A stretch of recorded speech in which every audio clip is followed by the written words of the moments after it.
Hello guys, welcome back to my channel. It's me Lavanya. So ముందుగా నా ఛానల్ని ఎవరైతే ఫస్ట్ టైం చూస్తున్నారో please do like, share and subscribe. So ఇక్కడ కనిపిస్తుంది కదా యమునోత్రి టెంపుల్. సో మేము చార్ధామ్ యాత్ర అయితే స్టార్ట్ చేసాము. సో ఫస్ట్ చార్ధామ్ యాత్ర చేయాలంటే మనం ఢిల్లీకి అయితే రీచ్ అవ్వాలి. ఆర్ఎల్స్ విజయవాడలో ఉన్న ఢిల్లీ రీచ్ అవ్వాలి, వైజాగ్లో ఉన్న ఢిల్లీ రీచ్ అవ్వాలి, హైదరాబాద్లో ఉన్న కూడా ఢిల్లీ రీచ్ అవ్వాలి. సో ఢిల్లీ నుంచి అయితే మనకు చార్ధామ్ యాత్ర స్టార్ట్ అవుతుంది. సో మేము ఢిల్లీ నుంచి రిషికేష్ అయితే వెళ్ళాము.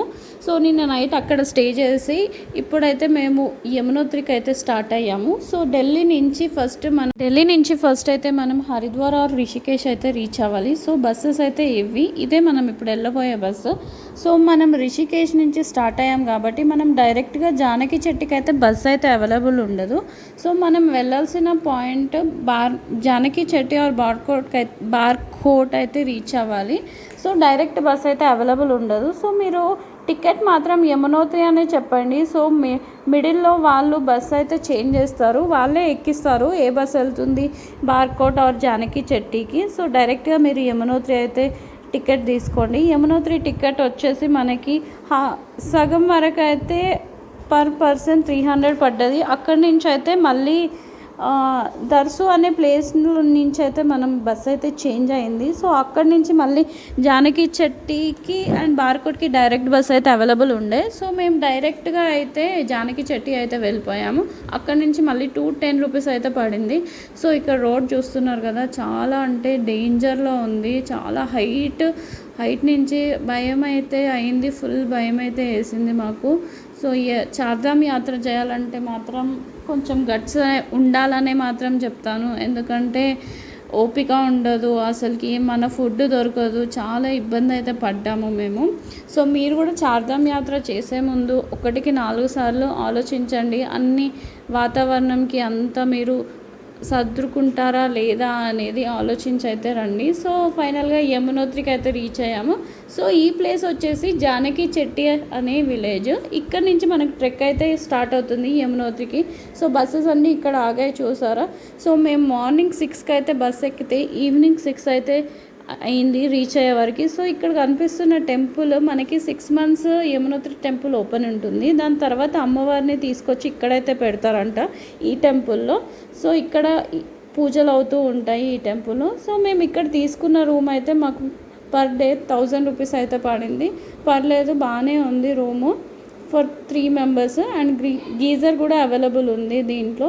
మనకి బార్కోడ్లో అయితే 500 కూడా దొరుకుతుంది. ఇక్కడ జానకి చెట్టులో కొంచెం రేట్స్ ఎక్కువ ఉంటాయి, ఎందుకంటే మనకి రూమ్ స్టేస్ అవి కొంచెం తక్కువ ఉంటాయి ఆప్షన్స్. సో ఫుడ్ కూడా వాళ్ళే ప్రొవైడ్ చేస్తారు, కాకపోతే ఛార్జెస్ వేరే. ఇది వచ్చేసి మనకి 150 రూపీస్ ప్లేట్. సో ఇక్కడ దాల్ రైస్ అయితే దొరికింది ఫైనల్గా. ఇన్ని రోజులు మేము రిషికేష్లో కానీ అక్కడ అంత ఫుడ్ ఏం బాగాలేదు, మన ఫుడ్ అయితే లేదు అస్సలకి. సో సౌత్ ఇండియన్ వాళ్ళు మన ఫుడ్ అయితే అస్సలు తినలేరు. సో అది మాత్రం మెయిన్గా అడ్జస్ట్ అవ్వాలి. మెయిన్గా మనం ఫుడ్ లేకపోతే మనం అసలు నడవడం, ట్రావెల్ చేయడం చాలా ఇబ్బంది అయితే అవుతుంది. సో ఫైనల్గా నెక్స్ట్ డే అయితే మేము ట్రెక్కి అయితే రెడీ అయిపోయాము. సో నిన్న వచ్చే వరకు కొంచెం లేట్ అయింది అండ్ మార్నింగ్ వర్షం అయితే పడింది. సో దానివల్ల మేము కొంచెం ట్రెక్ అయితే లేట్గా స్టార్ట్ చేసాము. 9:30 అయితే అవుతుంది ఇప్పుడు టైము. సో బ్రేక్ఫాస్ట్ అయితే చేసాము. ఇక్కడ ఎక్కడ చూసినా మ్యాగీలు, రోటీ, పరోటా తప్ప ఇంకేం లేవు. సో అవే తిని అడ్జస్ట్ అవ్వాలి. ఆల్రెడీ మేము ఇప్పటికే 4-5 డేస్ అయితే అవుతుంది అవే తిని. సో ఇక్కడ నుంచి మనకి యమునోత్రి ట్రెక్ అయితే స్టార్ట్ అవుతుంది. ఇక్కడ కనిపిస్తుంది కదా, ఆ రూట్ నుంచి అయితే యమునోత్రి ట్రెక్ స్టార్ట్ అవుతుంది. ఎవరు వచ్చినా బైక్స్ అవన్నీ ఇక్కడే ఆగిపోతాయి, పైకైతే అలో లేదు. సో ఇక్కడ ఫస్ట్ మనం ఇక్కడ కమాన్ వస్తుంది. దాని తర్వాత అయితే మనకి రిజిస్ట్రేషన్ పాయింట్ అయితే వస్తుంది. ఇక్కడ నుంచి మనం రిజిస్ట్రేషన్ చేసుకొని యమునోత్రి ట్రెక్ అయితే స్టార్ట్ చేయాలి. మనం ట్రెక్ స్టార్ట్ చేశాక ఒక 1/2 కిలోమీటర్ తర్వాత మనకి రిజిస్ట్రేషన్ పాయింట్ అయితే వస్తుంది. సో మనము ముందుగా రిజిస్ట్రేషన్ చేసుకున్న పేపర్స్ అయితే అక్కడ చూపిస్తే మనకైతే టోకెన్స్ అయితే ఇస్తారు. సో కంపల్సరీ ఎవరు చెక్ చేయరు అని పైకైతే వెళ్ళిపోకండి. సో మేము ఆల్రెడీ టోకెన్ తీసుకున్నాక కూడా మేము టోకెన్ తీసుకోలేదు అని అనుకొని మళ్ళీ మమ్మల్ని వెనక్కి అయితే పిలిచి మరీ చెక్ చేశారు. సో ఇక్కడ కనిపిస్తుంది కదా, ఇదే రిజిస్ట్రేషన్ పాయింట్.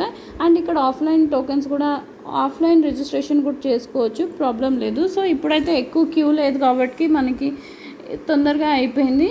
క్యూ ఉంటే మాత్రం ఆఫ్లైన్ రిజిస్ట్రేషన్కి అయితే టైం పడుతుంది. సో ఇక్కడ కనిపిస్తున్నారు కదా, వీళ్ళైతే తెలుగు వాళ్ళు కనిపించారు. తెలుగు వాళ్ళు కనిపించగానే కొంచెం హ్యాపీ అయితే అనిపించింది, అమ్మయ్య మన వాళ్ళు కనిపించారు అనేసి. సో వీళ్ళు వచ్చేసి ఒంగోలులో సంథింగ్ ఏదో చెప్పారు. సో అక్కడి నుంచి అయితే వచ్చారు. సో మేము ఒక హాఫ్ కిలోమీటర్ నడిచి మళ్ళీ వెయిట్ అయితే చేసాము. సో ఒక 10 minutes నడవగానే ఫుల్ అంటే అస్సలు అవ్వట్లేదు.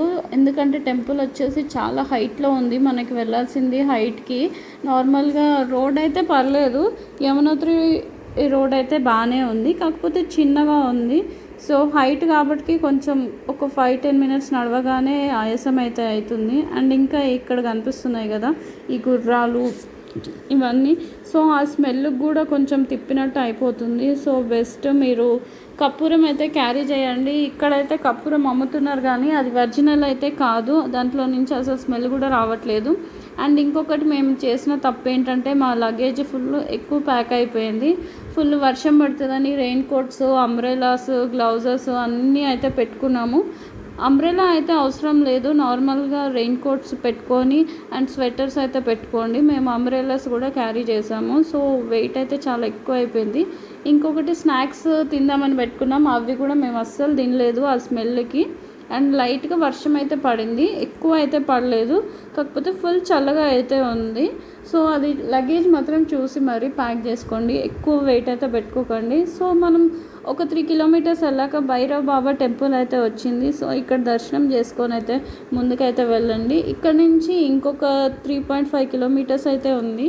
సో టోటల్ ట్రెక్ వచ్చేసి 8 kilometers దాకా ఉంది.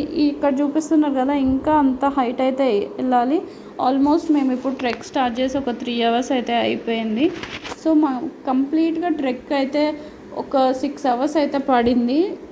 టోటల్ వచ్చేసి 8 kilometers అయితే ఉంది. సో ఫైనల్గా యమునోత్రి టెంపుల్ అయితే రీచ్ అయ్యాము. సో అంత దూరంలో కనిపిస్తుంది కదా, ఇంకొక 1/2 kilometer ఉంది. సో దగ్గరికి అయితే వెళ్ళి చూద్దాం రండి. సో ఇదే యమునోత్రి టెంపుల్ చూడండి. క్రౌడ్ అయితే ఎక్కువ లేరు, కొంచెం తక్కువనే ఉన్నారు. సో బెస్టే.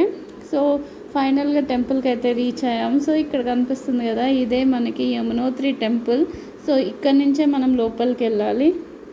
చార్ధామ్ యాత్రలో మనం ఫస్ట్ దర్శనం చేసుకోవాల్సింది యమునోత్రి టెంపులే. సో ఇదే యమునోత్రి టెంపుల్ మనకి. సో ఇక్కడ స్నానాలు కూడా చేసుకోవచ్చు, మీరు ఎవరైనా స్నానాలు చేసుకోవాలంటే మీరు ఇక్కడ చేసుకోవచ్చు. ఇక్కడ వేడి వాటర్ అనేది ఇక్కడ తప్పకుండా ఉంటుంది. సో అందులో నుంచి అయితే మనకి వేడి వాటర్ అయితే వస్తుంది. ఇది చూడండి ఎంత పొగలు వస్తున్నాయో, వేడి వాటర్ చూడండి. పక్కన కనిపిస్తున్నాయి కదా, మనకి నార్మల్గా కనిపించే నీళ్ళేమో ఫుల్ చల్లగా ఉంటాయి, ఇక్కడేమో ఫుల్ వేడిగా ఉంటాయి. ఈ వాటర్ ఎక్కడి నుంచి వస్తున్నాయో ఇప్పటివరకు ఎవరికి తెలీదు. ఇందులో రైస్ జస్ట్ అలా ముంచి తీస్తే అన్నం అయితే అవుతుంది. సో అందరూ అది ప్రసాదంలాగా అయితే తీసుకుంటారు. సో మేమైతే ఫైనల్గా దర్శనం అయితే చేసుకొని వచ్చాము. దర్శనం చేసుకోవడానికి జస్ట్ మాకు ఒక 5-10 minutes పడింది. చాలా బాగా అయితే దర్శనం అయితే అయ్యింది. సో చార్ధామ్ యాత్ర చేయాలంటే ఫస్ట్ మీరైతే యమునోత్రి టెంపుల్ అయితే దర్శనం చేసుకోండి, దాని తర్వాత వేరే టెంపుల్స్ అయితే దర్శనం చేసుకోండి. సో మనకి ఇక్కడ షాప్స్ ఇవన్నీ అయితే అవైలబుల్ ఉన్నాయి, ఫుడ్ అవన్నీ తినడానికి పర్లేదు. సో ఫైనల్గా ఇంకా చార్ధామ్ యాత్ర వీడియోస్ అయితే వస్తూ ఉంటాయి. సో ఇక్కడ కనిపిస్తున్నాయి కదా, ఇవన్నీ షాప్స్ ప్రసాదం అది తీసుకెళ్ళడానికి ఉన్నాయి. సో మనలాగా లడ్డూలు అవన్నీ అయితే ఉండవు, మన సౌత్ ఇండియాలో దొరికినట్టు ఇక్కడ మొత్తం వేరే ప్రసాదాలు అయితే ఉంటాయి. సో ఫైనల్గా మేము కిందికైతే వచ్చాము. సో వీడియో నచ్చితే లైక్ చేయండి, షేర్ చేయండి, సబ్స్క్రైబ్ చేసుకోండి. ఇంకా చార్ధామ్ యాత్ర వీడియోస్ వస్తాయి, please do subscribe. Thank you.